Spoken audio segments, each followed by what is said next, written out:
Welcome to the Los Angeles Conservancy's Preservation Perspectives series. I'm Adrian Scott Fine, President and CEO for the Los Angeles Conservancy, and I will facilitate today's program. Welcome, Grace Yoo, and thank you for joining us today. We Thank you bring for this the program, invitation. of course, no, happy to have you here. We bring this program to you to inform and highlight preservation aspects and hear what candidates have to say and their viewpoints on preservation.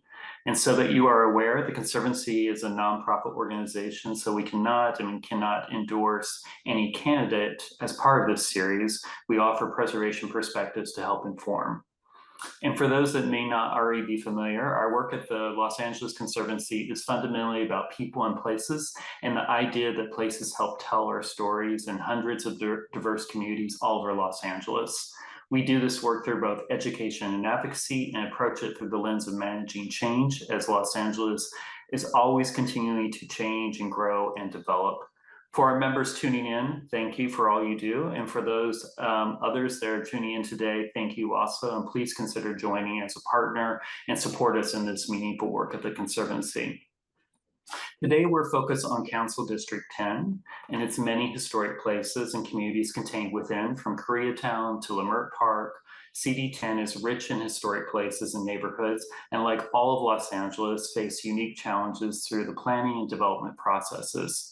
Today's program is a series of questions developed by us and in part by you, and thank you to those that submitted great questions and suggestions beforehand. And thank you again to Grace Yoo for taking part today, and we look forward to learning more about why preservation matters to you and the important work you intend to do in Council District 10. So with that, let's get started on the questions. And to start with, what role do you see historic preservation playing in development, housing, and community building activities in Los Angeles's Council District 10? I think when we can protect and preserve some of our incredible rich history, I'll use the First AME Church, which is not within CD10, but is so significant and historic. With Miss Biddy Mason founding this first African-American woman millionaire in a spot that overlooked the hill down to downtown Los Angeles. It's gorgeous.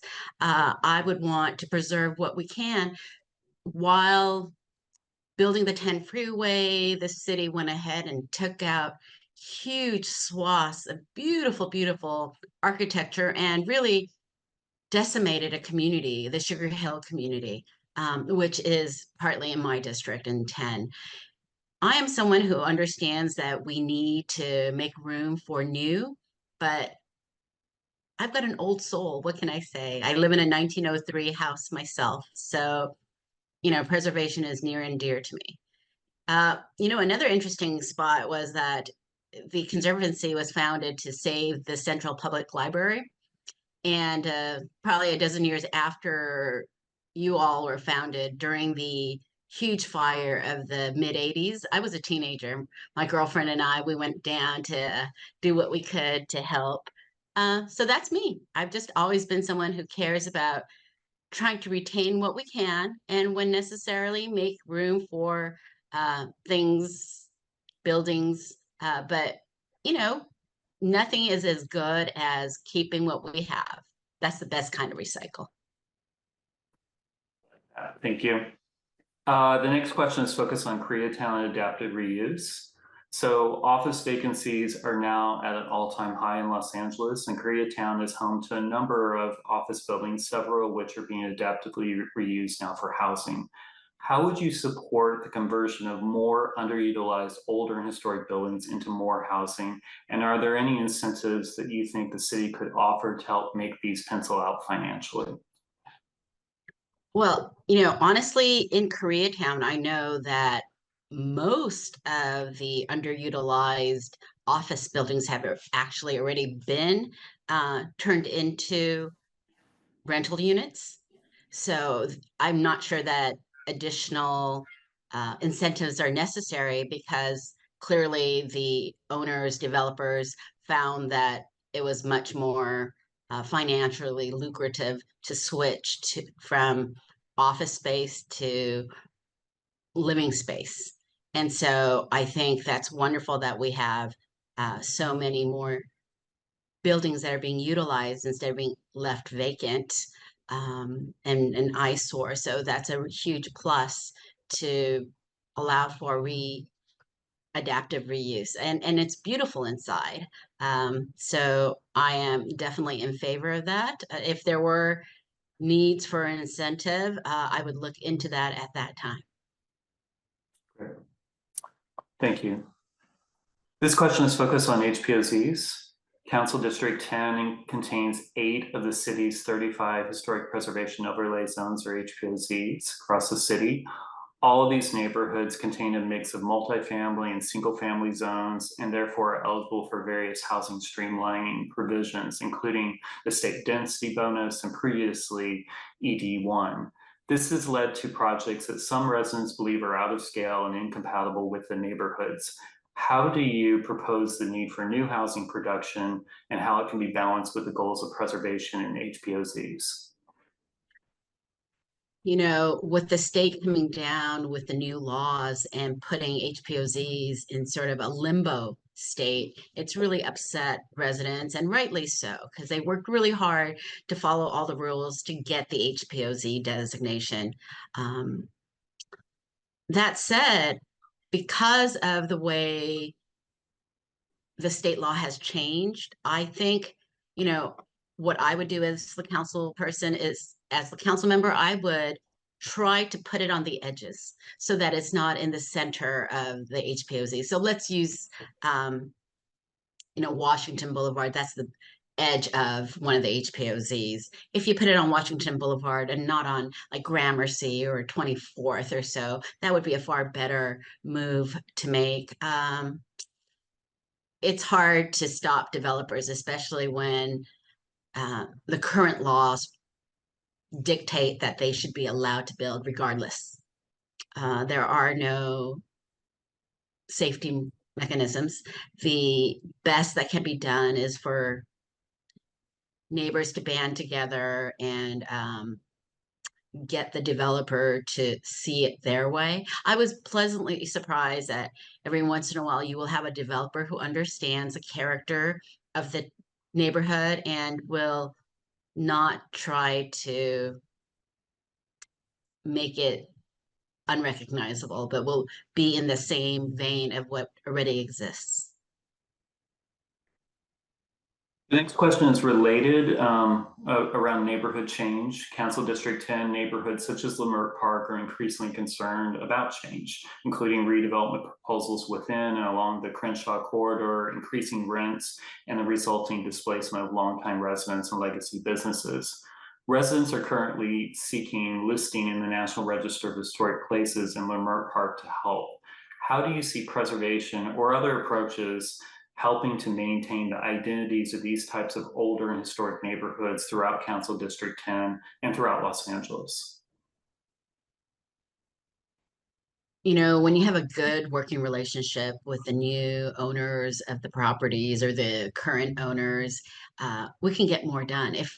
If there's more conversations and what is allowable and what is good for the community, I don't believe that developers as a whole are out to get, you know, only for themselves, because they do have to, you know, live and thrive in a neighborhood. And when you have everyone against you, it's really difficult to do business. Um, I think that if we can perhaps build the community land trust funding that might be able to purchase and then adapt and reuse some of the existing structures, I see the city trying hard to protect folks who are not as economically uh, well endowed. Uh, but the reality is, you know, $1,800 a month for a studio is still unaffordable. And I'd really like to find a way to bring down that cost so that working people don't feel that, 70, 80% of their paycheck is going to rent because it's truly unaffordable. We need to find a new way.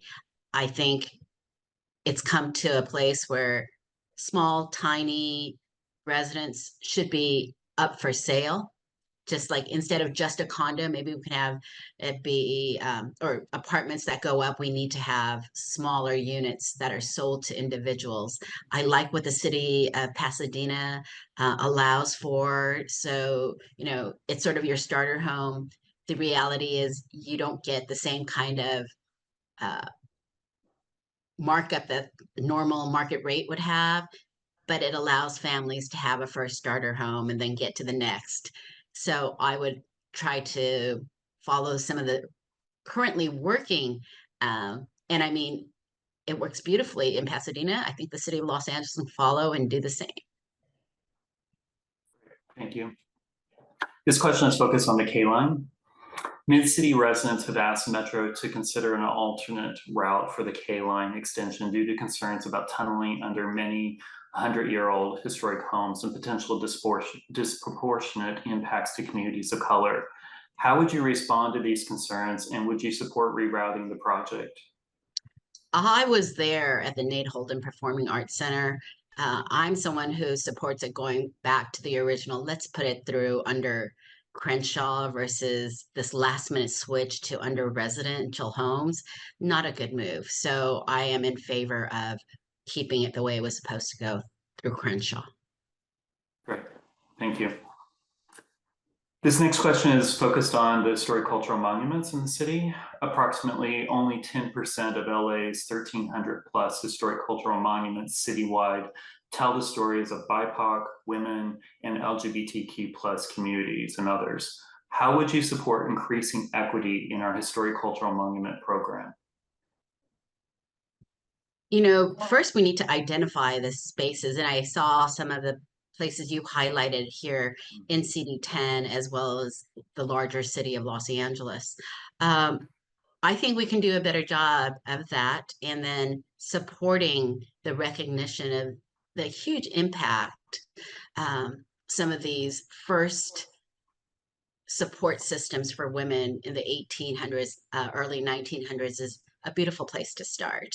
Um, there's one right neighboring us that's gorgeous on the Pico Union. I have a sliver of it, but it's not in my district. But yeah, this is where women who were battered, they didn't even use that kind of language back then, but women who needed help received it. And it's always been that there have been more men in political office. With more women in office, I think we can do a better job of highlighting organizations and entities that have helped the women throughout the years. Great, thank you. So we're already at the last question. Hopefully it's the easiest question, or maybe not, but what is your favorite historic place in Los Angeles or in Council District 10? You know what? Griffith Park is not in our district, but I gotta say, whenever someone comes in from out of town, Griffith Park, and on a good night when you can see the view, the city lights, is a very LA type of view. So I enjoy that the most. And see how I carefully avoided anything in my district. Don't want to Very show smart favoritism. choice. It's a good choice. It's also a designated historic cultural monument, I think our largest in the city because it's massive in size. So, Beautiful. yeah. Well, thank you very much. We really appreciate you taking part in this series, and good luck with the election. Thank you very much. Appreciated joining you. Yeah. It's nice meeting you. Same here. Yeah, if we Bye-bye. can be ever any assistance or anything at the Oh, I will Conservancy, call. I am so please grateful do. for, community activists who know their craft. So I will definitely be happy to work with the LA Conservancy. Thank you so much. Yeah, thank you.